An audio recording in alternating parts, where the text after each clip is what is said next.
Hey Waffle Gang, I do hope you are well. My name is Mark and today we're checking out some more relationship stories, and if you do love a Reddit story, why not consider hitting that like, subscribe, maybe that notification bell too. Let's crack on with today's first story, which comes from OK Television 1108 and says, "Am I the a-hole? Co-worker's cultural food smells up office and she blasts me on socials for being racist." So I have a Korean co-worker who was adopted when she was a baby by the whitest people I've ever met. I'm Hispanic and adopted also by the whitest people ever. So we, I guess, co-workers bonded over it at first. She talks about her heritage though, as if she was raised Korean, and pretends she doesn't have white parents, which I don't understand, but each to their own. So this co-worker is constantly bringing Korean food into the office that smells so intense or bad the entire office smells for the rest of the day. I have a sensitive stomach with smells and cannot handle it constantly. We also work in an extremely small office space, so this isn't space where I can ask to move desks or I'm bothered by some faint smell in the distance. Now, I wouldn't have an issue if it was once in a while, even once a week, but it's making me physically ill at my desk every day for months now. I really cannot emphasize enough that it's not the smell of intense seasonings or ingredients that is turning my stomach, but it actually smells like expired bad food. Yesterday was the worst. I couldn't take it anymore. I politely apologized and asked her if she could maybe consider eating it in the break room because my stomach couldn't handle the smells. I would ask the same if our buddy Sam was bringing tuna sandwiches in. I think I said I'm sorry 10 plus times in the process of asking because I know she is sensitive about it. She got quiet and threw out her food. Again, I apologized 100 times, but now the food was in the trash can next to my desk and it was deadly the whole day. I actually had to ask if I could go home an hour early, and she made an off remark that I didn't have to pretend to be sick. She wouldn't bring her culture to work again. I assumed things would be tense, but I woke up this morning to a bunch of posts on her social media dragging me by name as a racist. She went as far as calling me a white supremacist in one and said that I told her she wasn't allowed to eat anything non-American in the office as it offended me. That's not what happened at all. My boss even said we have to have a meeting this afternoon regarding issues with co-workers, which this is obviously it. And now I'm terrified I'm going to be fired for being a racist. I tried to apologize to her and tell her that there may have been a misunderstanding, but she cried about how insulting her cultural food was the deepest racist attack she's ever experienced, and she doesn't feel safe working with me anymore. My other co-worker, previously mentioned Sam, said that my comparison to him bringing tuna wasn't the same because it has nothing to do with his heritage. He said that maybe my nausea is really some repressed racism. I don't even know how to process all this. I genuinely feel like I'm losing my mind. I didn't mean to offend anyone, let alone this badly. Reddit, am I the a-hole? And OP does respond to some of the comments, so we're going to go straight to those comments first. No Trouble said, suppressed racism sickness. Ah yes, a common problem. What in the F? You are not the a-hole. I would definitely drop HR a message ASAP before she decides to do so herself. Other than that, be polite and civil, then proceed to ignore her the best you can. Responding will only fuel the flames, unfortunately. P.S. How does she pretend her parents are Korean? Just curious more than anything. OP responded and said, honestly, the way they were talking about me being racist, I was googling if subconsciously I could get physically ill from it.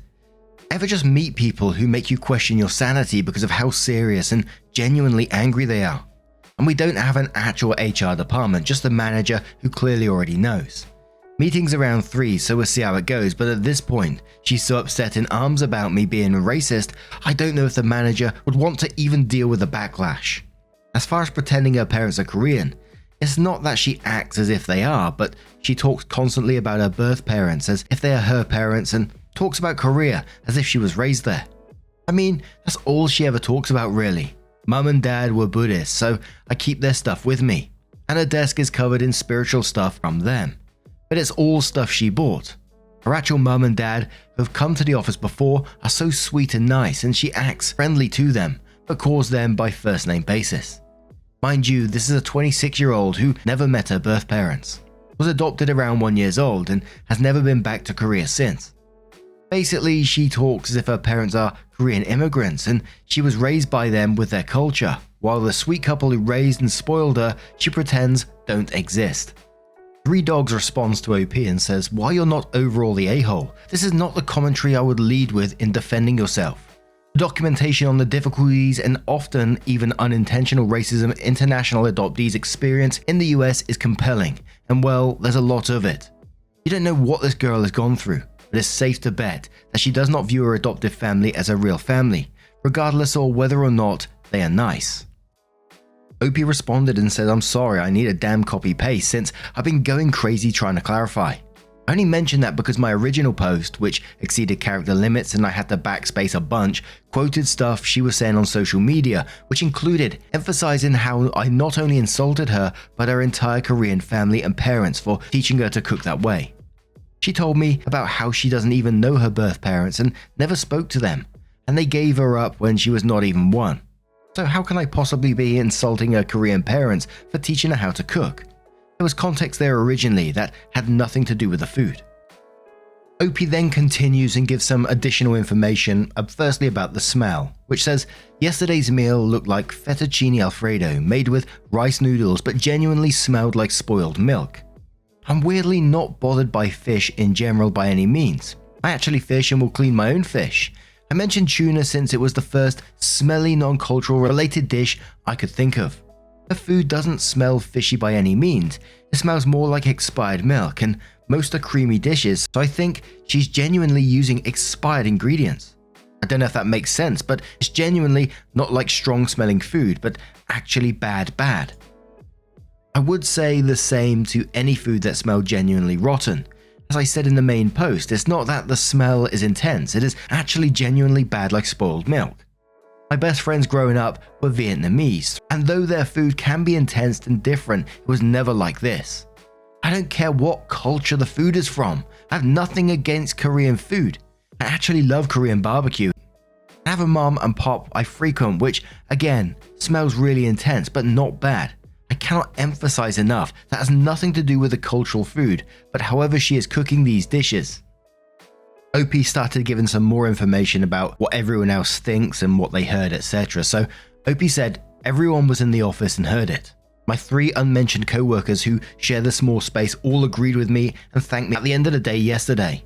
They were also terrified of my Korean co-worker, as she is quick to be offended and everyone kind of walks on eggshells, so I don't know how willing they would be to stand up for me. There are security cameras so manager could even check, but I was starting to genuinely be afraid that it was racist to ask her not to eat at her desk since the food is Korean. This isn't something I've ever dealt with before, and by all means, I really was as polite and genuine as I could have possibly been with her. I never said that they can't bring it at all. She's the only person who eats at her desk. I had limited text, but my other 3 co-workers who walk on eggshells around her thanked me after work. The only person who didn't agree with me also called me racist because they are her best friend outside of work and not just at work. I genuinely have no issue with her bringing food, but when everyone else eats in the break room or out of the office, why should we all have to struggle with the smell at our desks? Moreover, it's not that her food is cultural or intense. I genuinely think she is using expired ingredients. It doesn't smell a lot, it smells bad. Like spoiled. And for your information, there is a sign in the break room that says to keep all meals in the kitchen." Someone then asked OP, "Why does a heritage matter? Why did you include that information?" OP said, "I included these details due to what she was saying on social media. Her saying that I insulted her Korean immigrant parents because they taught her to cook. When she has never met her Korean parents is relevant because she's blatantly lying. She went as far as saying I told her to go back to her country, calling her and her family slurs. My issue was her home cooking smelling like death. Not intense, but awful. I didn't even know it was Korean until she started calling me racist. But as far as how she talks about her family, I was answering someone's question who was curious, and who her family is matters when again? She's straight up lying all over social media about involving me being racist. Which again, I haven't done. I don't think she's aware there are security cameras in our office and there's legitimate proof I haven't done any of these things she's saying." So OP later adds an update to their post which says, "The meeting was gold, and I have to start with my favorite part. The food wasn't Korean. It was indeed, as suspected, fettuccine alfredo. That's right, y'all are mad at me for finding Korean food smelling bad, and it wasn't even Korean. This unhinged woman's lies knows no limits. So to start, she came in the morning and went straight to the manager's office, told him all these racist things I said about her food and such, and was crying in hysterics, like absolute hysterics. My manager came out after, asked for the meeting, then went back over the past few hours and watched every interaction we had together over the last day and a half. We have security cameras in the office due to working with some sensitive information. What we say and to who on the phone can legally matter a lot, so we all should know we're being watched, but maybe a coworker thought that was a lie, forgot, or who knows. Lo and behold though, I didn't say or do anything racist and was only asking her to follow rules insanely politely. Moreover, when he watched me leave the office yesterday, he watched me say goodbye to everyone, and apparently right after I left, Sam started asking the coworker about the food, saying she told him she was making fettuccine alfredo and that it didn't look Korean, and the idiot confirmed. Apparently she thought I was assuming it was Korean because of how she looks and that I was being racist. She assumed because she looks Korean that me asking her to eat in the break room was an insult to Korean food and decided to just lie around that assumption. The most unhinged crap I've ever heard in my entire life. I don't know who to be more mad at. My 3 co-workers who didn't tell me the crap was cheesy noodles, the culprit for lying this goddamn badly, or Sam for knowing and gaslighting me so badly I thought I was going crazy. My boss, thank God, was extremely chill about it with me, and we ended up shooting the crap for a short bit about some nerd stuff, and he told me she's been put on 2-week leave while he and the owner figure out how to fire her without her trying to sue, and to try and relax a bit. He also already had screenshots of her socials, and the company will be threatening legal action if she doesn't take it down. However, he did advise me, as many of you guys did, to consider a lawyer or restraining order because this entire thing is so unhinged. So basically, I'm not effing crazy, as much as I felt like it all goddamn day. Effing fettuccine alfredo. And OP added 2 final comments in responses to people. So the first one said, "Dude, oh god, it shouldn't smell like that. I effing love fettuccine alfredo. This woman should not be allowed within a 100-foot radius of a kitchen. I don't know how you can mess up something that bad, but when I say it smelled rancid, it was bad. And one more comment which says, "No, like all her cooking was all that bad, no matter what she brought. One day she made chicken noodle soup and it was notably pungent, like a wet cloth shoe that was worn all day." Descriptive. She even offered people to taste it, and one of our co-workers was so desperately curious as to why it smelled like that and risked it for the biscuit. They ended up vomiting later that day and said it was the worst thing they ever tasted. I don't know what's wrong with her taste buds or sense of smell, but holy god, I didn't even know how anyone could be so oblivious. And it's not quite the same, but it brought me back to one of my workplaces in the past when I was working in the warehouse, and there's one of the IT guys that would always bring in like tinned kippers and they would microwave them. Holy moly, that smell. And you just knew at 1 p.m, like every other day, there was going to be an intense, it was so bad, fishy smell coming from the kitchen. And I think there must have been a few complaints about it because they eventually made rules up that you can't bring in particularly pungent foods. And I don't know how you police that because I guess everyone's got different smells and everyone smells things differently and stuff like that. I guess the extreme ones. But have you guys ever faced a similar situation in the office workspace? Let me know your thoughts down in the comments below, and let's move on to another story. And our next story comes from Bridezilla XOXO, who says, "Am I the butthole for kicking out one of my bridesmaids for showing up in the wrong dress? My 23 female wedding was back on Saturday, December 31st, and I'm still getting backlash from this, so I want to know if this was an a-hole move. In the country I live in, it's currently winter, and we get a fair amount of snow, so my wedding was a winter-themed wedding. The color theme was forest green and gold. My dress was obviously white, and I chose the color of my bridesmaids' dresses to be forest green as well. My maid of honor's dress was black, and everyone was to wear gold accessories. I have this friend, we call her Kat, that I asked to be one of my bridesmaids. When we went dress shopping and I told them the theme I was going for, Kat immediately expressed that she thought forest green was a bad choice. She said she thinks it's not a flattering color and thought I would choose something different and more girly. I said no because my wedding was winter themed and I thought the color would go perfect with the theme. She suggested a pink, blue, even a red. I said no, but thanks for your opinion. She found out my maid of honor's dress was black and asked if she could wear black too. I said no, only my maid of honor is wearing black. I paid for all the dresses. Fast forward to the wedding day, everyone getting their hair and makeup done, and Kat shows up 30 minutes late holding a bag that looked like it had a dress inside. I asked her what this was for. She told me it was for later on at the reception, if she got uncomfortable and wanted to change after pictures. I was like, okay, cool. So fast forward, we're all dressed and walking down the stairs because the ceremony is beginning in 30 minutes, and we're going to take some pictures before. Kat is the last person to come down, and she's wearing a black dress. At the time, I was preoccupied taking pictures with my parents, but my maid of honor came over to me and made me aware of the situation.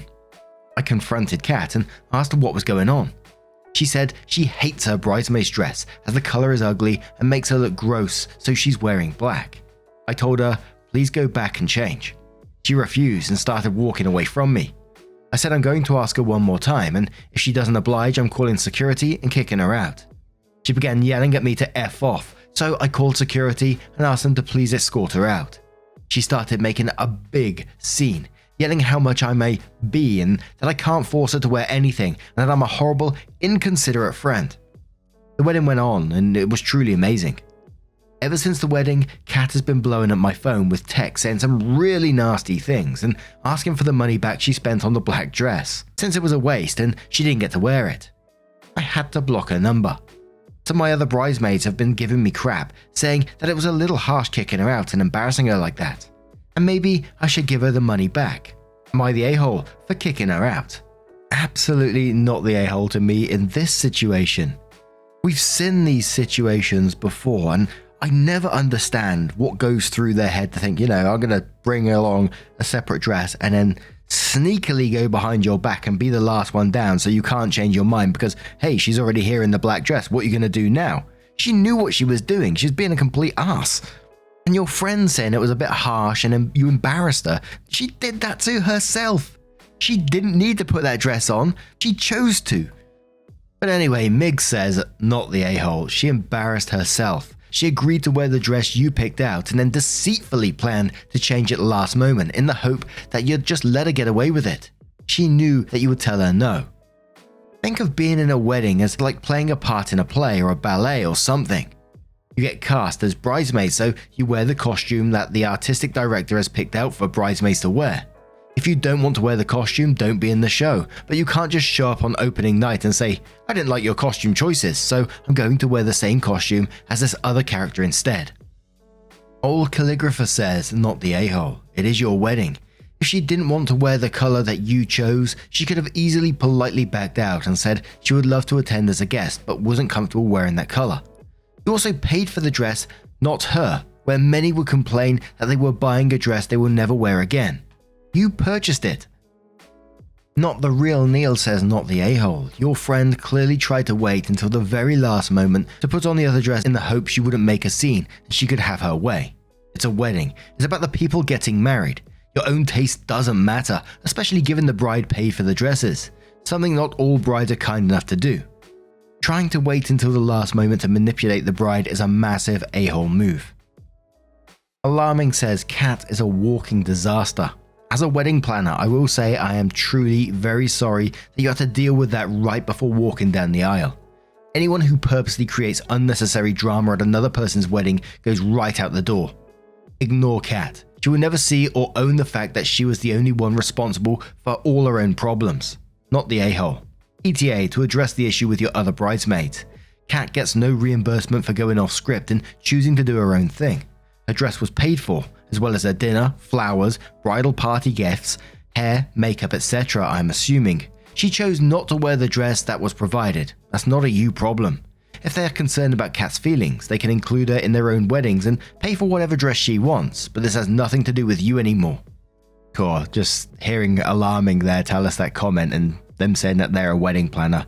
I bet wedding planners have got some stories, right? Holy moly. And one more comment which says, not the a-hole. I don't understand how people seem to think they can override the bride and groom's wishes at their own wedding. Calling security kinda seems like overkill, but she was causing a scene and yelling obscenities, so I think it was warranted. Seems like she was determined to cause issues at your wedding. I don't think you owe her anything. She owes you an apology for trying to cause issues at your wedding. It was your day, and I'm glad it was amazing for you. And I don't think the security was really overkill in this situation. I think that you have to quickly nip that in the bud and cause as less disturbance as possible. And sure, security will always raise some disturbance, will always get some people's attention, but trying to move her yourself may be difficult, may escalate things further because, she's quick to start swearing at you. So getting someone that can quickly get her out of the building is probably the best way forward. I think anyway. But now I'm going to turn this one to you guys. What do you guys make of this situation? How would you deal with it if you was OP? I just don't get the mentality of some people. Let me know your thoughts down in the comments below. Now, just a huge thank you from the bottom of my heart for getting involved in today's stories. Your love, your support, and your time always means the absolute world to me. So thank you so much for being involved, and hopefully I will see you in the next one. Take care and much love.